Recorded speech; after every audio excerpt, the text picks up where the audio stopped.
Getting children involved in recreation. Recreation and leisure are a huge part of Australian culture, and children are often immersed in a range of activities from a young age. These can be organised activities like swimming lessons or music classes, drop-in sessions such as story time at the library, or casual activities like playing at the park or going for a family bike ride. For families and carers of young children with a disability or developmental delay, it can seem difficult getting your child engaged in recreation.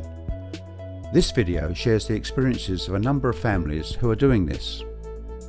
They talk about which activities they've tried, the benefits for their children, and give some tips for other parents and carers. Benefits of engaging in recreation. He just loves to be part of what everybody else is doing. And he really loves the routine, he really loves to look forward to something. So most days I can say to him, today we've got swimming, and that's great for him to look forward to. She wasn't walking until she was 19 months old. She initially wouldn't use her hands, so there were signs there, little red flags with her development. So when she wasn't using her hands, we found programs like this toddler jam where she'd be banging on drums, or it wasn't forcing her to do anything. She was just getting to join in with everyone around and observe the kids around her. So just shaking a maraca, banging on drums, doing some little dance moves, getting to copy other children was just really beneficial.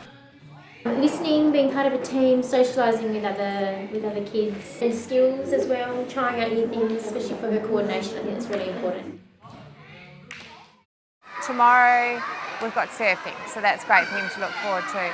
Or the other thing, he does a gym class, so he's going on the treadmill and on the rowing machine and the cycling machine, and he's pushing the leg weights. So we can say today Tom's big gym. So it's just nice to have those little things at the end of the day, like the other kids have, to look forward to.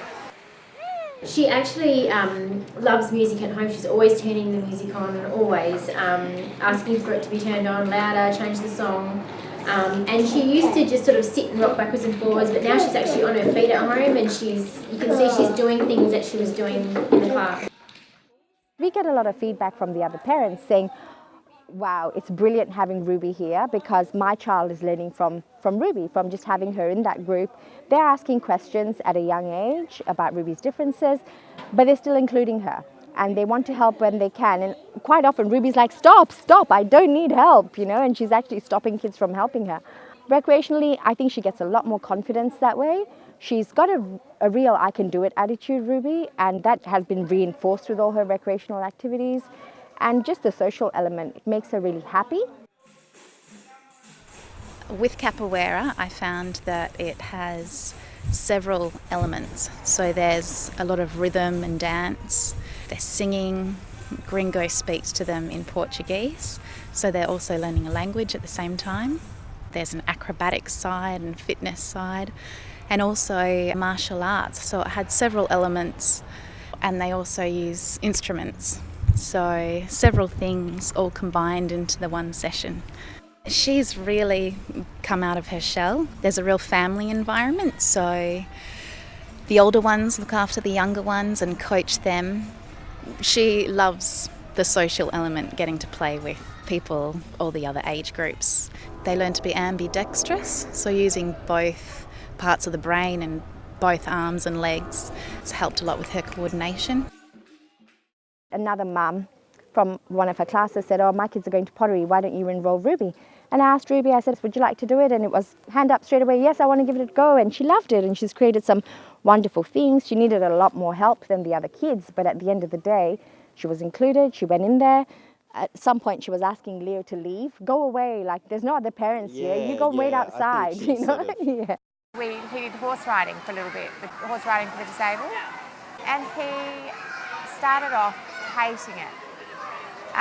Couldn't get him on the horse, couldn't get him to have the helmet on his head because it was didn't like the way it felt, and by the end he absolutely loved it.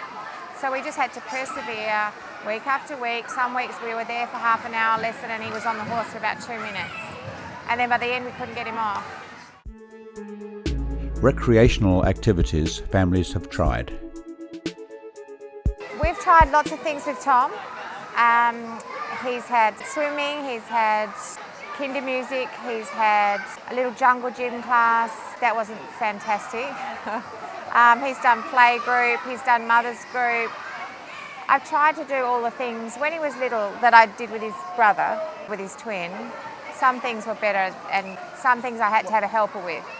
We've done the rhyme times and active arvos with the City of Gosnells.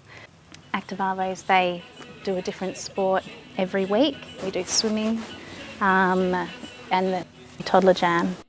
She's done a variety of things. She's taken part in dance class, a bit of ballet, footy. She did that for a year. She's also done pottery, just socially with her friends after school with an instructor. And she's done horse riding since she's pretty much been 2 years old, I think. Yeah, we try and just, if she takes an interest in something, give her an opportunity to actually do what other kids do. I mean, we don't really think that, oh, we want to get her involved in one thing or another. If something comes along and someone mentions something, and we don't really put her in a classification of, oh, she's got a disability and she might not be able to do that. We just take her along, and usually things are adjusted a little bit for her, but I don't think she really knows that though. She tends to just jump in, and usually she's a little bit wild, so she just jumps into anything. And yeah, she's pretty confident. So she, I suppose with Ruby, we don't put any limitations on her. It's her choosing. If she wants to give something a crack, we'll try, and that's what we did. For example, with footy, we tried that for a year, and she enjoyed it for 2 or 3 sessions, and after that she was a bit bored of it, and she was like, oh, I don't think I'm enjoying it as much, Mum. So we stopped going. We said we'll give it a break for a year. So she pretty much dictates her social life and her recreational activities. We give her an opportunity to do it, just like dance as well. And she went for a while, and she was included, and it was a lot of fun. But I think, like any kid, you know, if it's not something that you get over the initial, like, meeting people and having fun with it, and then it comes down to whether you actually enjoy that activity or not. And you know, we'll usually leave that part of it up to her, but we'll give her an opportunity to get in on it. You know, every time we brought Emma into dancing, Chloe would run in and really want to be part of it. So I thought, oh, you know, we gave her a half a year at kindy to get used to the idea of following instructions and listening, all that sort of thing. And then we thought, yeah, we'll just give it a go now. Give it a go. Yeah, and she loves it. Advice for other families. I would say definitely do it. You know, our children are the same as any other children. They're all different, and absolutely give it a go. Not to burn yourself out.